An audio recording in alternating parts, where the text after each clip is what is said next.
ధ్యాన సాధన అనేది మన యొక్క ఆత్మ యొక్క సింగిల్ జర్నీ అన్నమాట. ఎలా అయితే నువ్వు ఈ ఒక మెడిటేషన్ కానీ ఒక స్పిరిచువల్ నాలెడ్జ్కి అట్రాక్ట్ అయిస్తామో, స్పిరిచువాలిటీలోకి వస్తామో, అదంతా కూడా ఒక సింగిల్ జర్నీ అన్నమాట. ఆత్మ యొక్క సొంత ప్రయాణం, సోల్ జర్నీ అంతా కూడా. మన చుట్టూ ఎంతమంది ఉన్నా కూడా నువ్వు మాత్రం ఒంటరిగా ఇవన్నీ నేర్చుకోవాలి. ఈ నేర్చుకున్న వాటి నుంచి అనుభవాలు పొందాలి. అవే పాఠాలు, అదే జ్ఞానం, అదే విశేషమైన ప్రజ్ఞ. అలాంటప్పుడు ఒకరితో ఇక్కడ పొంతనే ఉండదు నీకు.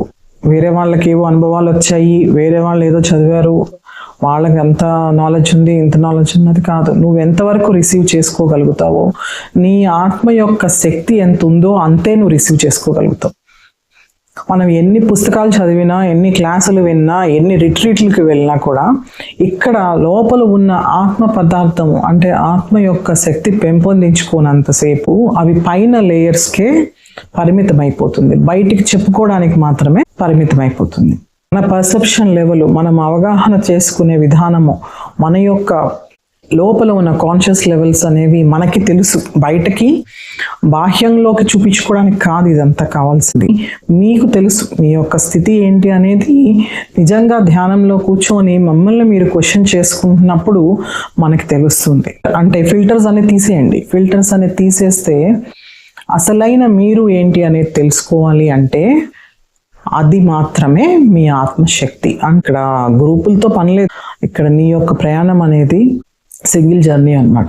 ఒక కమ్యూనిటీలో ఉండి మనము ధ్యాన సాధన చేస్తున్నా కూడా ప్రతి ఒక్క సోలు, ప్రతి ఒక్కరిది వేరే డిఫరెంట్. మళ్ళీ అది గుర్తించుకోవాలి మనం, దాన్ని తెలుసుకోగలగాలి. అది చాలా ఇంపార్టెంట్.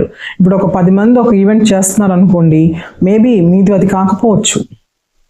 అది తెలుసుకోలేకపోతే వేస్ట్. మళ్ళీ అక్కడికి అంతవరకు ప్రయాణం చేసి ఒక గొర్రె పోతుందని మిగతా గొర్రెలని దాని వెనకాల ఫాలో అయినట్టు ఉంటుంది. ఇక్కడ కూడా అంతవరకు రీచ్ అయిన తర్వాత కూడా సరి అయిన అవగాహన, నీ సోల్ బ్లూ ప్రింట్ ఏంటి, అందరితో పాటు నువ్వు ఉన్నావా, నీది ఇంకేదైనా సపరేట్ గా ఉందా అనేది నీకు తెలుస్తూ ఉంటుంది.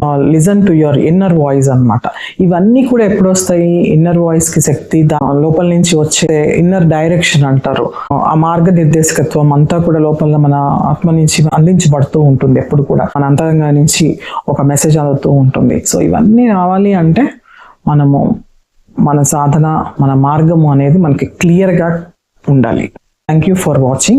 Keep on following us.